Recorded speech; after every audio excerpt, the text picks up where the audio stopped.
नमस्कार दोस्तों, मैं हूं श्रीकांत और आप देख रहे हैं फायदे की बात, जहां हर बात में आपका फायदा है।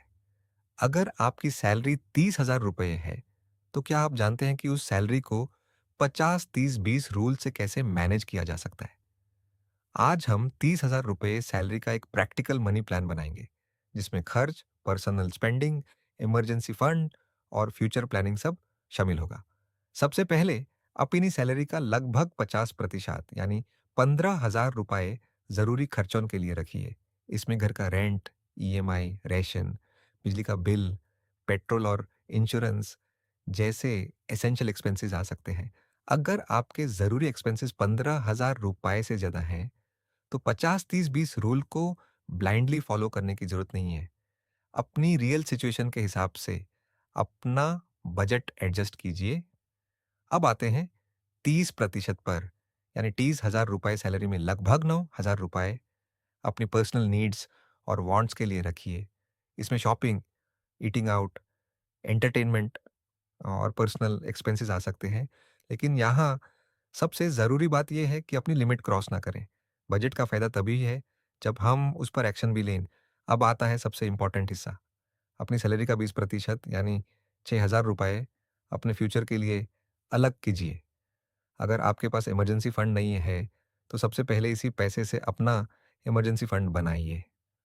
अचानक जॉब लॉस, मेडिकल इमरजेंसी या कोई बड़ा अनएक्सपेक्टेड एक्सपेंस आने पर यह फंड आपके बहुत काम आ सकता है।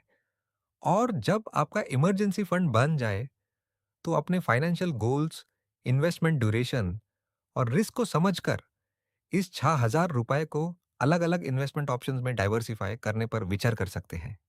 उदाहरण के लिए, कोई व्यक्ति इक्विटी म्यूचुअल फंड्स की अलग कैटेगरीज, गोल्ड या सिल्वर जैसे एसेट्स और अपने लॉन्ग टर्म गोल्स के हिसाब से एलोकेशन कर सकता है। लेकिन याद रखिए, स्मॉल कैप, मिड कैप और लार्ज कैप फंड्स में रिस्क अलग अलग होता है और मार्केट लिंक्ड इन्वेस्टमेंट्स में रिटर्न्स गारंटीड नहीं होते। इसलिए बिना समझे किसी भी इन्वेस्टमेंट में पैसा इन्वेस्ट नहीं करना चाहिए। 50-30-20 रूल कोई फिक्स्ड लॉ नहीं है। ये सिर्फ एक स्टार्टिंग फ्रेमवर्क है। आपकी salary, rent, EMI, family responsibilities और फाइनेंशियल गोल्स के हिसाब से ये परसेंटेजेस बदल सकते हैं।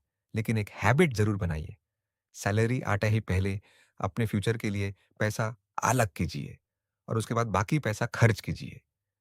याद रखिए, फाइनेंशियल प्लानिंग शुरू करने के लिए आपको करोड़ों रुपए कमाने का इंतजार करने की जरूरत नहीं है। जो पैसा आज आपके पास है, उसका सही प्लान बनाना ही फाइनेंशियल फ्रीडम की तरफ पहला कदम है। याद रखिए, नॉलेज तभी फायदेमंद है जब उस पर एक्शन लिया जाए। मिलते हैं अगली फायदे की बात में। मैं हूं श्रीकांत। मिलते हैं अगली फायदे की बात में। तब तक सीखते रहिए, बढ़ते रहिए और अपने पैसे को समझदारी से मैनेज कीजिए।